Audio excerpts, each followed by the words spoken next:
जो जो अपने कदमों की काबिलियत पे विश्वास रखते हैं ना, जो अपने कदमों की काबिलियत पे विश्वास रखते हैं ना, वही वही अक्सर मंजिल तक पहुंचते हैं। जी हाँ फ्रेंड्स, अगर आपको अपने पे विश्वास नहीं रहेगा, कॉन्फिडेंस नहीं रहेगा, तो आई गारंटी कि आप कभी भी सक्सेसफुल इंसान नहीं बन सकते। तो फ्रेंड्स, सबसे पहले तो खुद पे विश्वास होना चाहिए। कोई भी अगला इंसान हमको डिमोटिवेट ना कर पाए, कोई भी हो।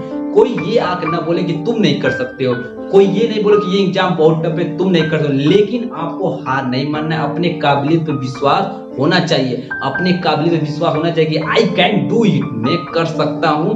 तो आपको ये कर सकते हैं, ये बात को हमेशा माइंड में बैठा लीजिएगा। किसी की डिमोटिवेट करने से आप डिमोटिवेट न होइएगा, ठीक है गाइस। तो एकदम आपको अगर जो सब्जेक्ट वीक है उसको ज्यादा टाइम दीजिए, ज्यादा टाइम दीजिए, तब वो जाके सब्जेक्ट स्ट्रॉन्ग होगा।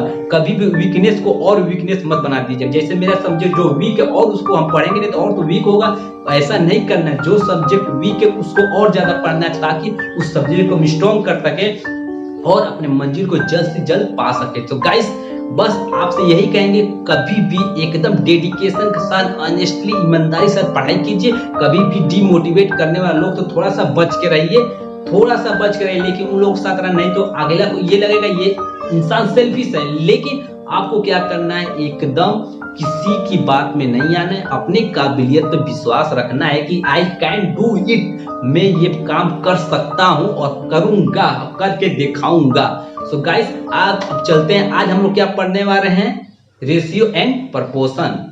रेशियो और प्रपोर्शन में क्या पढ़ेंगे, प्रपोर्शन आज पढ़ेंगे और प्रपोर्शन में अच्छा क्वेश्चन भी आपको बताएंगे। प्रपोर्शन कितने प्रकार के होते हैं, रेशियो एंड प्रपोर्शन, प्रथम प्रपोर्शन, द्वितीय प्रपोर्शन, तीसरा, ऐसे सारे आपको थ्योरी बताएंगे और उसपे एक एग्जांपल बताएंगे। और गाइस, अब यहाँ से हम लोग बहुत अच्छा क्वेश्चन स्टार्ट होगा। तो गाइस चलिए, अब बिना देरी किए हम लोग स्टार्ट करते हैं। गाइस देखिए, अब हम क्या पढ़ेंगे, प्रोपोर्शन, यानी कि समानुपात क्या होता है।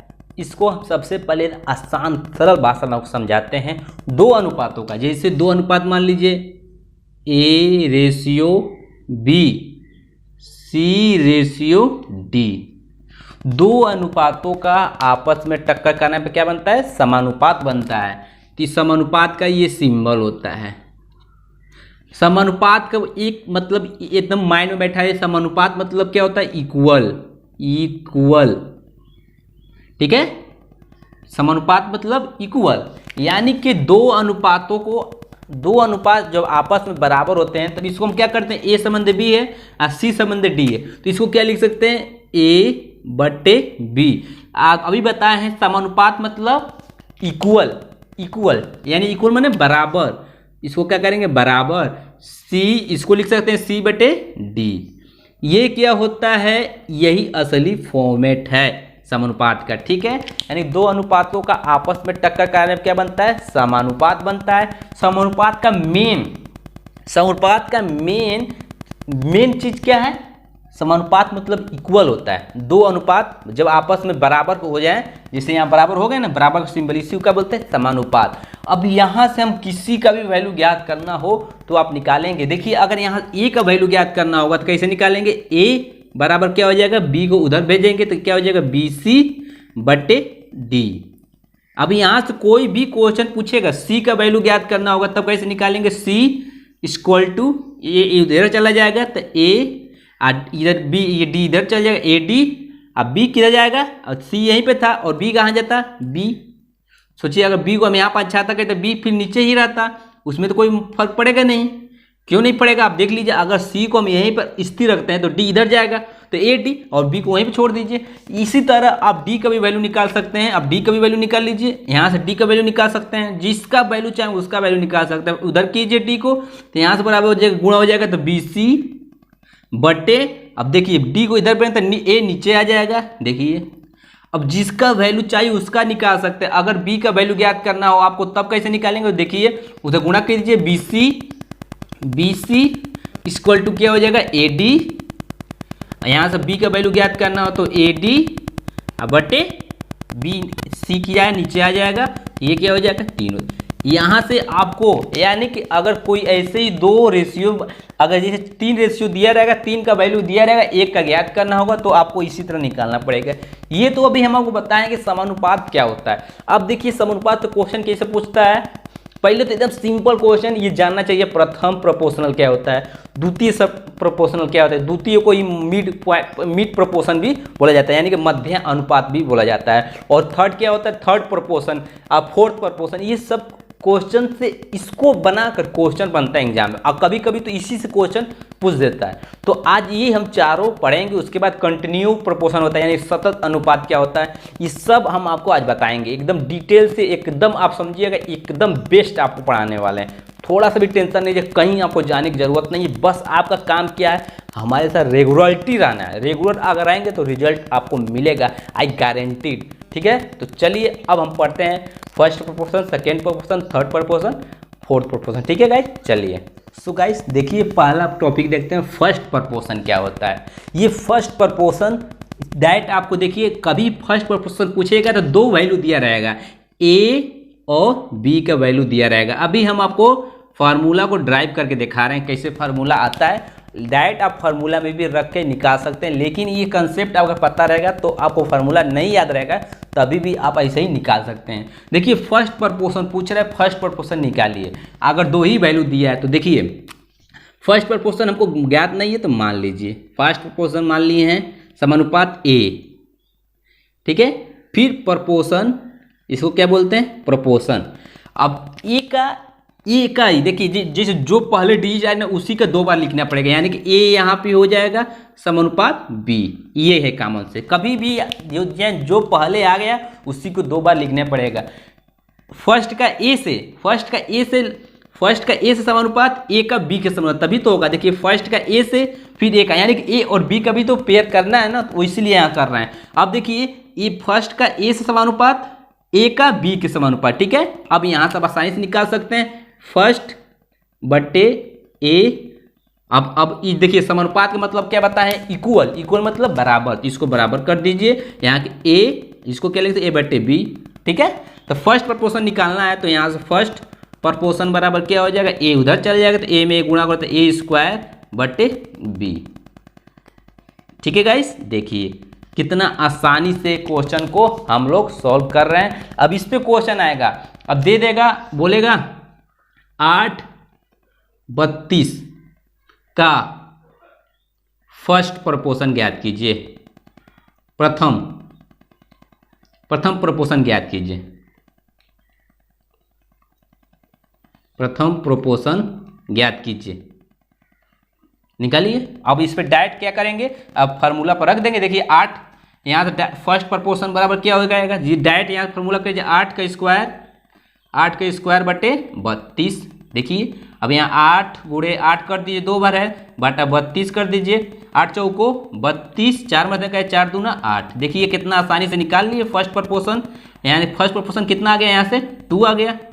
अब आशा करते हैं आपको अब ये समझ में आया होगा। ऐसे ही हम क्या करेंगे, कोई क्वेश्चन लेंगे, इस पे आप थ्योरी एक क्वेश्चन, ऐसे एग्जाम में डायरेक्ट क्वेश्चन पूछता है, लेकिन इससे आगे इसको मिलाकर भी क्वेश्चन बनता है, इसीलिए हम आपको समझा रहे हैं कि फर्स्ट प्रोपोर्शन देखिए, या तो अगर आपको फार्मूला अगर नहीं याद रहेगा तब आप ऐसे ही करेंगे, आपको ऐसे ही निकालना रहेगा फर्स्ट प्रोपोर्शन। ठीक है गाइस, तो चलिए अब चलते हैं इसमें सेकेंड प्रोपोर्शन क्या होता है। ठीक है गाइस, अब देखिए सेकेंड, यानी कि इसको बोलते हैं मध्य अनुपात या द्वितीय अनुपात, इसी को बोलते हैं, इसी को क्या बोलते हैं, मध्य अनुपात या द्वितीय अनुपात सेकेंड को। ठीक है, तो देखिए आगे इसमें भी 2 ही वैल्यू दिया रहेगा, ए रेशियो बी का वैल्यू दिया रहेगा, और बोलेगा मिड पॉइंट ज्ञात कीजिए, यानी मध्य अनुपात ज्ञात कीजिए।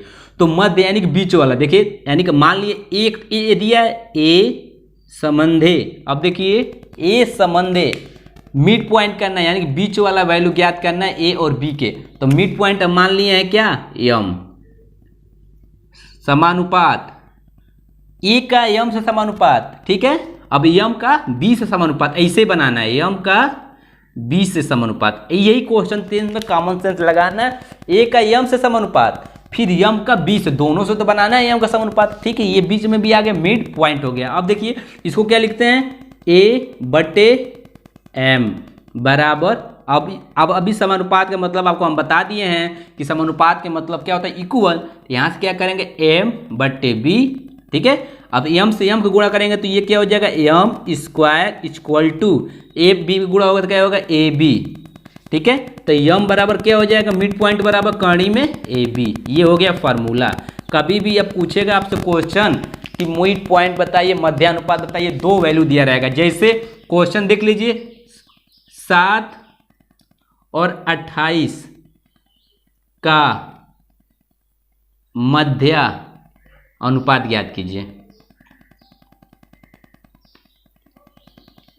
अब इसका निकाल दीजिए, क्योंकि आपको फार्मूला बता दें। तो मध्य पॉइंट पूछ रहा है, यानी कि मिड पॉइंट बराबर कड़ी में ए बी। तो मिड पॉइंट बराबर कड़ी में ए का मान 7 दिया है, बी का मान 28 दिया है। बस अब यहाँ हल कर दीजिए इसको।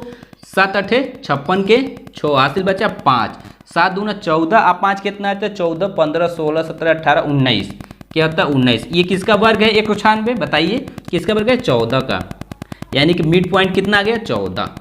आप या तो फॉर्मूला यहाँ से डायरेक्ट रख कर लगा सकते हैं, या तो आप उसको इसी तरह आप ड्राइव करके भी लगा सकते हैं। अगर फार्मूला आपको नहीं याद रहेगा तब ये आप काम करना है, ये वाला फार्मूला नहीं याद रहेगा तब नहीं, तो आपको ये आसानी रहेगा ना।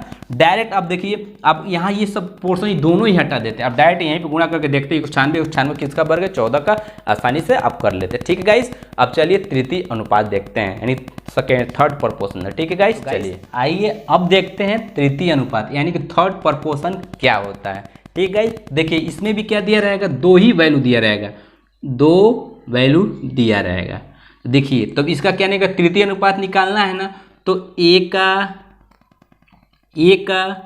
बी से रेशियो, क्योंकि ए और बी का वही सेम करना है। ए का बी से समानुपात, ठीक है, रेशियो ए का बी से अनुपात। ठीक है, अब देखिए बी का किससे, थर्ड जो ज्ञात करना उसका मानेंगे। ठीक है, ए का बी से अनुपात, बी का थर्ड से अनुपात। ठीक है, इस तरह मानते हैं क्वेश्चन को। ठीक है, अब देखिए इसको क्या लिख सकते हैं, ए बटे बी इक्वल टू, समानुपात माने इक्वल टू बी बटे थर्ड प्रपोर्शन, इसको ज्ञात करना है हमको। ठीक है, तो यहाँ मल्टीप्लाई करेंगे तो ए इंटू थर्ड प्रपोर्शन बराबर क्या हो जाएगा, बी में बी गुणा करेंगे तो क्या होगा, बी स्क्वायर। ठीक है, तो यहाँ थर्ड प्रपोर्शन बराबर क्या हो जाएगा, यहाँ से बी स्क्वायर बटे ए।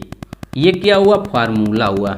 ये क्यों हम बता रहे हैं, कहाँ से आ रहा है, इसलिए हम समझा रहे हैं। अब इस पे क्वेश्चन देख लीजिए, देख लीजिए 8, जैसे देख लीजिए 4 8 का थर्ड प्रपोर्शन ज्ञात कीजिए, थर्ड प्रपोर्शन ज्ञात कीजिए।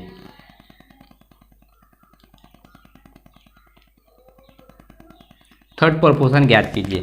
या तो आप डायरेक्ट फार्मूला में रख दीजिए, या तो आप डायरेक्ट फार्मूला में रख दीजिए, नहीं तो आप ऐसे बना लीजिए, उस तरह भी हो जाएगा, जैसे आप चाहें। अगर आपको फार्मूला नहीं याद है तब आपको यही काम आएगा, इसीलिए हम आपको ये समझा रहे हैं। मेरा मेन मोटिव है आपको एग्जाम में इसको भूलना नहीं है। एग्जाम में नहीं आ रहा है, अगर बाई चांस मान लीजिए फार्मूला भूल गया तब ये कॉन्सेप्ट लगाना है, नहीं तो फार्मूला याद रहेगा तब सवाल कम टाइम में हो जाएगा ना। और एग्जाम के चीज़ हम लोग को टाइम बचाना है। Time is very important, don't waste your time, because time if you waste your time तो टाइम इज रूइंड यू। तो आप समझ चुके हैं, अगर समय को आप बर्बाद करते हैं समय आपको बर्बाद कर देगा। ठीक है फ्रेंड्स, तब देखिए ये क्या करना है, इसका 4 8 का निकालना है, यानी कि थर्ड प्रपोर्शन निकालना है। तो थर्ड प्रपोर्शन बराबर यहाँ डायरेक्ट फार्मूला लग दिया, बी स्क्वायर, बी का मान ये है ना, ये ए है, ये बी है, बी का 8 का स्क्वायर, यानी 8 गुणे 8 कर दीजिए, 2 बार है ना, बी स्क्वायर 8 गुणे 8। अब बटे नीचे क्या है, ए है, तो एक जगह पर क्या है 4 है। अब इसको काट दीजिए, 4 दूना 8, तो यहाँ से हो जाएगा 8 दूना 16, थर्ड प्रपोर्शन क्या हो जाएगा 16। तो आशा करते हैं गाइस आप लोगों को ये कॉन्सेप्ट क्लियर हो गया होगा। ठीक है फ्रेंड्स, तो चलिए अब चलते हैं अपना क्या, थर्ड प्रपोर्शन हो गया, अब फोर्थ प्रपोर्शन देखते हैं। ठीक है गाइस, चलिए गाइस आइए देखते हैं अब क्या फोर्थ प्रपोर्शन है, यानी कि चतुर्थ अनुपात याद करना है। इसमें एक कंडीशन है फ्रेंड्स, इसमें हमेशा 3 वैल्यू दिया रहेगा, तभी तो फोर्थ अनुपात निकाल सकते हैं। क्योंकि पिछले वाले में देखिए हम लोग फर्स्ट निकालते थे तभी 2 रेशियो का वैल्यू दिया जाता था, सेकेंड में निकाला, सेकेंड जो मध्य अनुपात है उसमें 2 रेशियो का 2 वैल्यू दिया रहता है, थर्ड में भी 2 वैल्यू दिया रहता है, तब ये निकाले कि इसमें फोर्थ है तो 2 वैल्यू से काम नहीं चलेगा, 3 वैल्यू देना चाहिए। यानी कि ए बी सी 3 वैल्यू दिया रहेगा इसमें, तब बोलेगा फोर्थ अनुपात ज्ञात कीजिए। तो ऐसे बना दीजिए, ए से अनुपात बी समानुपात, उसके बाद क्या होगा सी से हमको फोर्थ का ज्ञात करना है, तो फोर्थ ऐसे मान लीजिए, बस फोर्थ रेशियो। ठीक है गाइस, ठीक है, इसी का हमको निकालना है फोर्थ का। ठीक है, तो आसानी से अब इसको आप सॉल्व करते हैं, आपको समझा दिए। इसको लिख सकते हैं A/B, आप प्रोपोर्शनल को क्या लिख सकते हैं, इक्वल टू C/4th प्रोपोर्शन। ठीक है गाइस, अब देखिए त्रिकली गुणा कर दीजिए, A इंटू 4th प्रोपोर्शन बराबर क्या हो जाएगा, BC/4th प्रोपोर्शन बराबर यहाँ से क्या हो जाएगा, BC/A। ठीक है गाइस, यानी कि ये क्या हो गया, ये फार्मूला हो गया। आप डायरेक्ट या तो फार्मूला में रख लगा सकते हैं, बाकी तो ये कॉन्सेप्ट है। ठीक है, तो इस पे एक एग्जांपल देख लीजिए, ताकि कॉन्सेप्ट हम जानते हैं एकदम क्लियर होना चाहिए। जब तक कॉन्सेप्ट नहीं क्लियर मजा नहीं आएगा। ठीक है, देखिए 4, 8, 12 का 4th प्रोपोर्शन ज्ञात कीजिए, 4th प्रोपोर्शन ज्ञात कीजिए। ठीक है गाइस, निकालिए इसका। देखिए आसानी से फार्मूला में रख सकते हैं, यहाँ पे 4th प्रोपोर्शन बराबर क्या हो जाएगा, डायरेक्ट यहाँ फार्मूला में रखिए। ठीक है गाइस, देखिए यहाँ BC, ABC है ना, A B, ये A है, ये B है, ये C है। तो यहाँ देखिए 4th प्रोपोर्शन बराबर BC/A। तो BC क्यों है, B की जगह क्या है 8 है, और C की जगह क्या है 12 है, और उसके बाद देखिए एक जगह पर क्या है 4 है। बस इसको मल्टीप्लाई 4 तिहाई 12, ये 3 मिनट में कट गया। यहाँ से हो जाए 8 तरीके 24, यानी कि 4th प्रोपोर्शन बराबर क्या हो गया 24। देखिए कितना आसानी से जो भी हम बताए हैं उस पर आपको फार्मूला पर एक क्वेश्चन लगा के भी दिखा रहे हैं, ताकि कॉन्सेप्ट क्लियर होना चाहिए। कॉन्सेप्ट नहीं क्लियर रहेगा तब आगे क्वेश्चन नहीं कर पाएंगे। ठीक है गाइस, अब इसके बाद देखते हैं क्या, सतत अनुपात यानी कि कंटिन्यू प्रोपोर्शन। आइए अब देखते हैं कंटिन्यूड प्रोपोर्शन यानी सतत अनुपात क्या होता है। तो हमेशा देखिए A, B और C का वैल्यू, अगर 3 वैल्यू दिया है तो इसका देखिए कैसे लिखते हैं, A का जो अनुपात B से होगा वही समानुपात उसका B से C को होगा। ये क्या है, यही कंटिन्यू अनुपात है, यानी कि सतत अनुपात है। अगर D वैल्यू दे दे एक और, तब यानी कि A का जो समानुपात B से हुआ है, B का उसी C का हुआ, और C का किससे हुआ, C का किससे होगा, वही अनुपात C का D से होगा।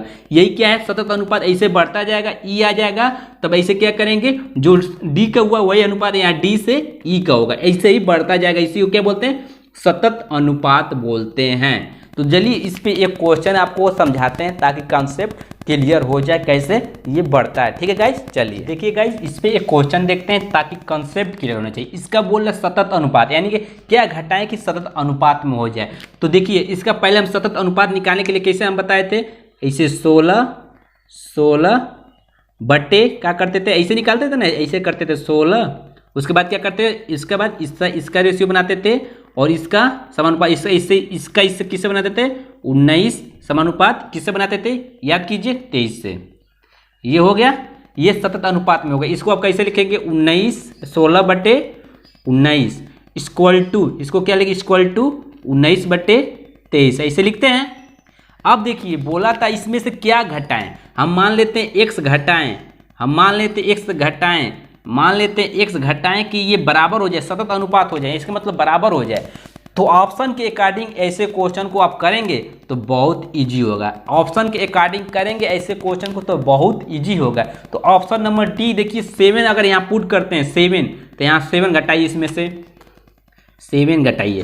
7 ऑप्शन के अकॉर्डिंग कभी भी चेक कीजिएगा तो अच्छा रहेगा। 7 करके देखिए, यहाँ से 7 इसमें से भी घटा दीजिए, और 7 इसमें से भी घटा दीजिए। ठीक है, अब घटाइए। तो यहाँ देखिए 16 में से 7 जाएगा तो कितना बचेगा, 9 बटे, अब देखिएगा 19 में से 7 जाएगा तो कितना बचेगा, यहाँ देखिए 12। ठीक है गाइस, क्योंकि 9 में से 7 जाएगा 2 1 यार। ठीक है, बराबर यहाँ देखिए, फिर 19 में से 7 घटाइए, यहाँ से 9 में से 7 जाएगा तो कितना बचेगा, 2 1 यहाँ बच्चा है, बटे अब इसको घटाइए, 23 में से 7 घटाइए, तो यहाँ देखिए 13 में से 7 जाएगा तो कितना बचेगा, यहाँ 13 में 7 जाएगा तो यानी कि 7 8 9 10 11 12 13, कितना बच्चा 6, और नीचे कितना बच्चा 1। अब देखिए इसको और सॉल्व हो सकता है, यानी क्या इसको और छोटा कर सकते हैं, कीजिए और छोटा। 3 तरीके 9 और 3 चौको 12, यानी कि 3/4 इक्वल टू, यही देखिए 4 तिहाई 12 और 4 चौको 16, यानी कि 3/4। देखिए बराबर आ गया ना।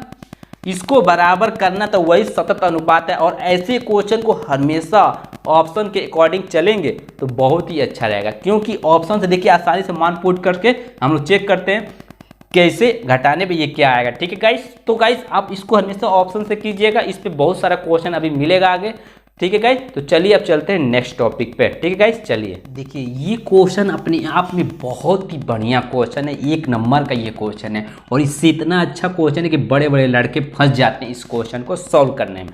तो गाइस इस क्वेश्चन को ध्यान से देखिएगा, यदि p बराबर 24, q बराबर 12, r बराबर 4 है तो p का मान ज्ञात करो। और यदि बोल रहा है q बराबर 12 और r बराबर, इससे ये तीनों वैल्यू क्यों दिया है, इस तीनों वैल्यू से क्या करना है अभी आपको समझ में आ जाएगा। पूछ रहा है p का मान ज्ञात कीजिए और एक चीज और दिया है p प्रोपोर्शनल q। प्रोपोर्शनल माने जैसे जैसे p का मान बढ़ेगा वैसे वैसे q का मान बढ़ेगा, और p इन्वर्सली प्रोपोर्शनल r, यानी कि जैसे जैसे p का मान बढ़ेगा वैसे वैसे r का मान घटेगा। ये इंटरमीडिएट में पढ़ सकते हैं, इसको बोलते हैं समानुपात, इसको बोलते हैं व्युत्क्रम अनुपात। तो देखिए p प्रोपोर्शनल ये दिया है, p प्रोपोर्शनल 1/r, तो सबसे पहले इसको सॉल्व कीजिए। अगर प्रोपोर्शनल हटाते हैं तो एक नियतांक आता है, उसको क्या बोलते हैं k, तो p बराबर क्या हो जाएगा यहाँ से k, उसके बाद क्या है k, और देखिए p प्रोपोर्शनल यहाँ दिया, p प्रोपोर्शनल r, तो p प्रोपोर्शनल r यहाँ p बराबर क्या लिख सकते हैं, p बराबर क्या लिख सकते हैं q, तो यहाँ क्या लिख देंगे 1 की जगह पर q/r। ये आपको समझ में आया होगा क्यों यहाँ q लिखे हैं, p प्रोपोर्शनल यहाँ डायरेक्ट q दिया है तो इसीलिए हम p प्रोपोर्शनल q लिख सकते हैं बटे r। ये और एक और k कहाँ से आएगा, जब नियतांक हटा है तो k आ गया। अब देखिए यहाँ पर हम क्या, इसको हम समीकरण 1 अगर मान लेते हैं, समीकरण 1 में अब देखिए 24 मान पुट कर देंगे, 12 r का मान या q का मान 12 पुट कर देंगे, r का मान 4 पुट कर देंगे, k का वैल्यू निकल जाएगा। जब k का वैल्यू निकल जाएगा तब क्या करेंगे, फिर इस समीकरण में पुट करेंगे, तब हमको p का मान, ये 12 और r का मान जरेंगे तब p का मान। तो सबसे पहले यहाँ k का वैल्यू निकालिए, p बराबर क्या दिया है 24, p बराबर 24 और k हमको मालूम नहीं है, q का मान कितना दिया है 12, q का मान 12 दिया है और r का मान क्या दिया है 4। अब इसको हल कर दीजिए, देखिए 4 तिहाई 12, 3 8 24, यानी k का वैल्यू क्या आया 8 आ गया, k का वैल्यू 8 आ गया। तो समीकरण 1 में पुट कर दीजिए, तो p बराबर समीकरण 1 क्या है, p बराबर k q/r दिया है। तो यहाँ से देखिए, यहाँ से हमको p का वैल्यू ज्ञात करना है, तो p बराबर क्या हो जाएगा, k का वैल्यू क्या निकाला है यहाँ से 8 इंटू q का वैल्यू। अब देखिए अब वो मान पुट करके हम यहाँ से k का वैल्यू निकालनी है, यदि यहाँ दिया है, ठीक है। अब देखिए यहाँ q का मान कितना दिया है 12, तो यहाँ 12 पुट कर दीजिए बटे, अब देखिए यहाँ r का मान क्या दिया है 4, ठीक है। अब देखिए इसको काट दीजिए, 4 तिहाई 12, 8 तरीके 24, यानी कि p का मान कितना आ गया 24। यही क्वेश्चन पूछ रहा था। आशा करते हैं क्वेश्चन बहुत ही अच्छा है। अगर नहीं समझ में आए तो प्लीज़ नीचे कमेंट बॉक्स में कमेंट करके जरूर पूछिएगा, या लिंक कमेंट डिस्क्रिप्शन में हम लिंक दिए हैं व्हाट्सएप ग्रुप, उसमें आप इस क्वेश्चन को भेजिए, हम उसमें पर्सनली आपको सॉल्व करके भेजेंगे और पर्सनली आपको समझाएंगे, ठीक है गाइस। तो इसको अच्छे से आप समझ लीजिए, नहीं अगर कंसेप्ट क्लियर हो, चलिए एक क्वेश्चन और इस पे देखते हैं, ताकि हम चाहते हैं आपका कंसेप्ट क्लियर हो जाए। ये सवाल लगा कैसे, ही बहुत ही अच्छा क्वेश्चन है अपने आप में, किसी से पूछिएगा, देखिए बढ़िया बढ़िया लड़के फंस जाते हैं, ठीक है गाइस। चलिए चलते हैं।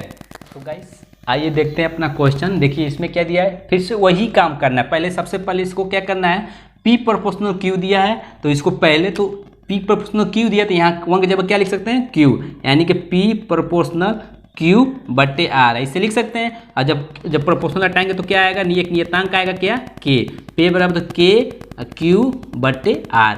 ये हो गया क्या समीकरण नंबर 1, इसको मान लीजिए। अब देखिए अब जो मान दिया इसमें बट पुट कर देना है। p बराबर क्या दिया है 12, p बराबर 12, k नहीं दिया है। उसके बाद देखिए q बराबर क्या दिया है, q बराबर क्या दिया है 12, और यहाँ p बराबर 24 दिया था, और r/r कितना दिया है 4।